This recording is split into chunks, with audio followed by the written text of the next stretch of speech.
Today, I not only want to show you guys what I get up to in the studio, but I also want to share some of my favorite areas of Seoul, particularly Mangwon, which is where I'm based and where the studio is located. This neighborhood is just full of super cute little stores, cafes, lots of cafes, and restaurants. And so I want to show you the places that I choose when I have a little bit of extra free time in between projects in the day. So let's get started with the fact that we have a very special guest here. His name is Teddy, and he's our friend's dog that we've been taking care of for the last week or so. And so because of him, thanks to him, I've been going on some longer walks. One of my favorite walks is to go along the Hongdaecheon and go down to the river park, because this neighborhood is super close to the river, so you can kind of get a little bit of nature in the city if you like, and that's one of my favorite things to do in the morning. So I love going on a walk to the Hongdaecheon. It has lots of trees, lots of cute bikers and runners, and you can get all the way to a waterfall there. But I also today went a slightly different route. We went the opposite direction towards Hapjeong. And because it's a rose season right now in Seoul, all the roses are blooming, and if you go this way, you can go loop up through the Battleship Park, past the river, and up to this sweet little rose garden. So Teddy and I sniffed the roses. And at the end of our walk, we ended up at one of my favorite little coffee shops. It's one that I recommend if you happen to be here in the morning, because it actually opens in the morning at 8 a.m. A lot of places in Seoul don't open until noon, so this is the perfect place to grab an early morning coffee after a walk. And I really like this orange granita espresso thing if you want something special. But you can't really go wrong with an iced latte or an Americano, whatever suits your fancy. I also like it there because it has this really cute little intimate bar feeling. They also serve drinks there at night. And they have these really cute little swallows' nests in the awning. So sometimes you'll see swallows like swooping in and back and forth there. Just a sweet little neighborhood spot. And after our coffee, of course, we came to the studio. Today, I am working on not only my own stuff, but I'm working on some zines that we're gonna print for some upcoming book fairs. One of them is a zine for hard material, which is the bar that I showed you guys in the last little vloggy video. And so yeah, I'm gonna show you a little bit of the process of that, and then we're gonna work on some personal projects too. We have our computer here, and I have Adobe Illustrator open. So basically what we have done with the zine so far is Matt and Jiman, who own the bar, they have a notebook full of like all of their notes that they've made while coming up with cocktails and with like dishes for their bar. And so to commemorate the first location of the bar, we're putting that into this zine that's kind of like mix of journal and recipe book, and some of the recipes are failures, some of them are good, some of them are in Korean, some of them are in English. And yeah, we've scanned them all in. So I start off with all of these kind of pages. I'll put like an example up on the screen, but basically they are just like the text, and like it's a blank white page. Or also we have a lot of photos that Chris helped take actually. So for example, like if you can see this page, we have some of the text and then like photos overlaying them.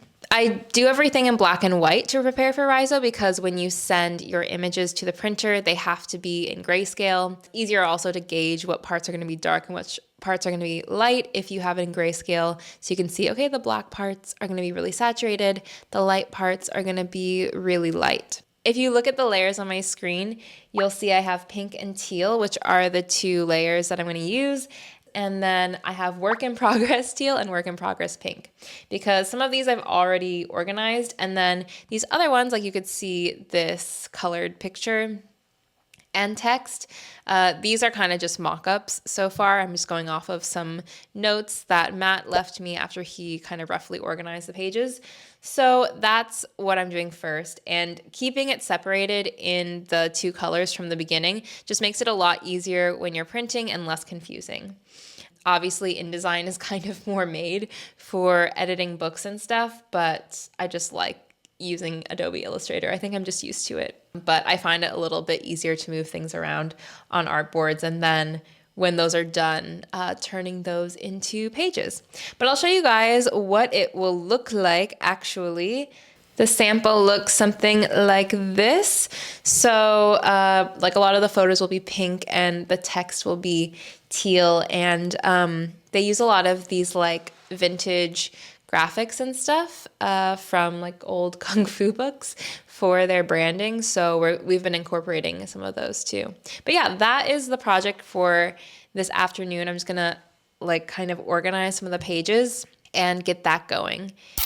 So I'm working on a book project this year. I've probably mentioned it here before, and I showed you guys my pen plotter in the last video. But today I really want to try out some new pens. So I got these gel pens. They're the Moonlight ones. So a problem I was having with the other gel pens is that I couldn't use light colors on top of dark colors because obviously they weren't opaque enough. Looking at this image, you can see the green, the negative space of the yellow underneath the green has these really fine little dots, but when you put dots on top of something else, it has a bit less texture. It's just more of like, there's dots on it. And I tend to prefer the option where the green, the darker color, is on top of the lighter color, and you can kind of see it underneath. So as you can see, the yellow was on top of the brown, but because the brown is darker, you can't see the yellow. These Moonlight pens are supposed to be able to be layered onto dark paper, or they're designed for that. So hopefully it will work likewise with layering on top of darker inks. I think we can set up the pen plotter and test out the gel pens.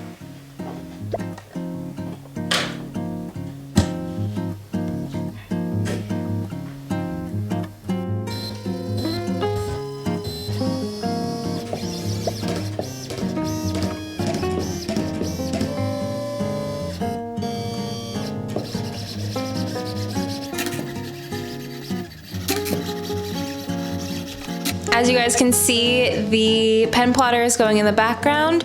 So I'm a little hungry. I think it's around lunchtime just now. So let's recommend some of my favorite places for lunch in Mangwon. They're all on my map also if you happen to want a little visual guide of the neighborhood. One is very close to our studio. It's called Dalgona, and it's more of like if you want a hearty lunch. They have really delicious noodles, they have dumpling soup, that kind of thing, and it's only open Thursdays, but it's only open Friday, Saturday, Sunday. However, one of my favorite go-to spots that's open pretty much every day except for Wednesday is called Seoul, and they have a lot more veggie options too. So they have vegan gimbap, they have noodles, they have little like side mandu. A little more like quick lunch food, really casual, but that's usually what I'm craving while I'm busy working. So let's take Teddy. We're gonna go to Seoul and get our lunch for the day.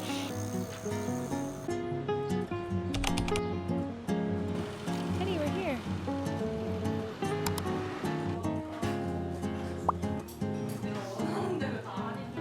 We're back and this finished, so we're gonna do the next layer. Teddy had a snack. Chris is here. I got my mushroom kimbap. I'll show you guys what it looks like. It looks like this. Ooh.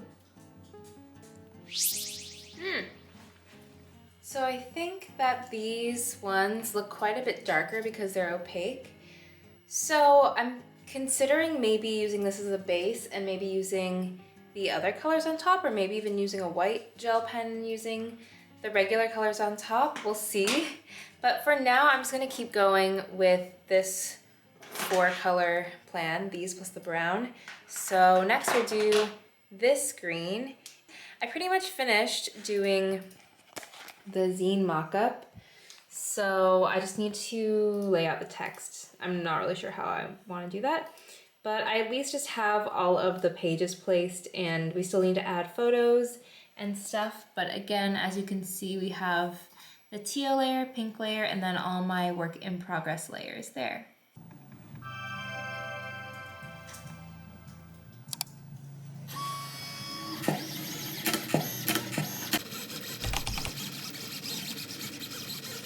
Okay, so I did try a test with the Moonlight pens. It worked really well on this part, and then I selected the wrong layer and it started redrawing the brown again with the red pen. So I'm gonna try again, but I think, I'm not really sure that I like this neon yellow with the red and the brown. I do like the neon yellow, but maybe with different colors. So I'm gonna try maybe something like this. This is more of like a melon green, and then more of a turquoise or like a teal and neon pink. So let's try these 4 combinations of colors, and I'm gonna redo the brown pen. While I'm doing that, there is a really cute spot I like to go to get a chai occasionally, especially when you're just like waiting for things to process like this. So since I wasn't able to sit inside the kimbap place, I'll go there now and just take a like 30-minute break while this goes and do a little bit of reading.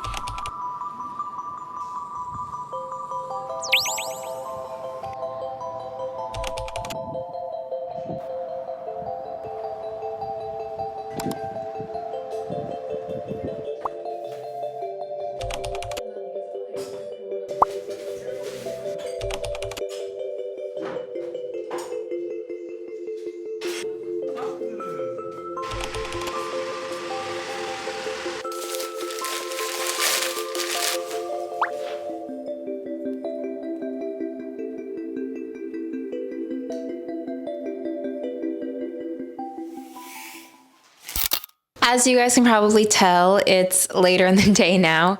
I finished up my test for the day, and I'm going to show you guys the results. And maybe you can let me know your feedback also on these. But to remind you, these were, it's very bright, but these were the 2 tests I initially did. I wanted to find a way to put the lighter color on top of dark colors. So we tested those Moonlight gel pens, and I got something like this. This pink is way more opaque. I think the Moonlight pens are all a bit more opaque, and the green turned out way darker. It's more of like an avocado than a light lime. Well, I started thinking maybe I could put the light color on top of the brown and then just use the normal gel pens, and this is what I ended up with, which is pretty close. The one thing I don't like is when you put the white on top of the brown, it kind of creates more of a gray, I think because the white is quite cool. So I might do a test where I put the neon yellow and then this kind of sunflower yellow on top. But yeah, those are my tests finished. And over here on the iPad, you can see my desk is progressively messier over the day, but here on my iPad, I've just been working on more little thumbnail drawings. So those wrapped up. I think I will be continuing to experiment with the pen plotter, using different colors together and layering different things. For the book that I'm doing, having that perfected isn't so important. It's more important to focus on these little illustrations and finishing basically like 14 sets of 9. So I think I want to save the pen plotter for more like mono printing projects. I did actually make a couple of test prints, and they're a little under inked, but I think the result was still interesting. So here you can see that I overlapped green, yellow, and pink, and in those places it comes out this kind of brown color. The registration isn't great on this, but I just wanted to see what these layers would look like when they were risograph printed. They will be commercially printed, but I think still good to experiment. And maybe I'll make a few copies of the book actually printed with the risograph. We'll see. So as a last little thing we can do in Mangwon, it's around 5:40 now. There's a little bookshop that I like. They focus on art books, and they're not always open, but they should be open until 7 tonight. So I thought I would show you this little bookshop and maybe a little stationery shop too if we have time. And that will wrap up a perfect day in Mangwon, doing a little bit of work, doing a little bit of strolling, visiting some cute places.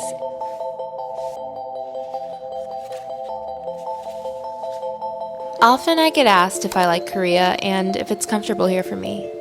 I think part of the reason it is because I've stayed in one place for a long time. We have our home and studio in this neighborhood, and there's a strong sense of neighborliness and of third places where you get really familiar with your neighbors and the owners of these little businesses. That sense of familiarity and mutual recognition has made me feel like this isn't just a place I'm passing through, this is a place where I belong. For more behind the scenes content, my sketchbook, and thoughts on risograph printing and art, you can find me on Patreon. See you soon.